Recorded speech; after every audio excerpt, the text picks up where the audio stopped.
I want to show you real quick two different methods to use for successional gardening in your garden, where you grow two different crops in the same spot in succession seasonally.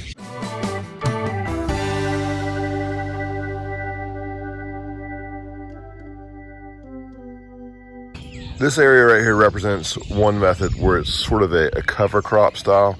You see all those greens right there. Well, this whole area was a green patch. And as I'm planting things, so for instance, over here, these tomato plants that have gone in right here, I began to pick these greens down. You see where they're not nearly as thick or as prominent as they are, say, over there. Over here where we've planted some corn, over here where we've also planted some other corn right here. You see where I've picked it and thinned it out real good, but still nice and thick right here. And so what I'm doing here is I'm just sort of picking these greens. They've been sort of existing here as a cover crop, keeping the weeds down, and sort of successionally removing these as I'm planting other plants.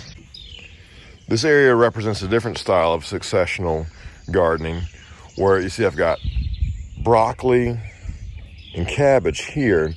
Well, the broccoli and cabbage, they're not going to be here all summer. They're more of a springtime. See, these broccoli are pretty close to harvest right here. I'll harvest the main heads, and then when the little shoots start coming, I'll harvest the shoots, and eventually I'll just pull the whole plant. Well, in between the broccoli and the cabbage, so in the aisle between the rows, I got these little cucumber plants. And what's going to happen as I begin to harvest and remove these larger plants that are the rows now, the row that's in the aisle of the cucumbers, so there's cucumbers here, cucumbers there, over here is beginning my watermelon plants. As I begin to harvest those, then all of a sudden the summer plants take over. And so this is how you can grow more things in less space. You just got things that are being moved out of the way while the new things are coming in. God bless you. Go take your mountain.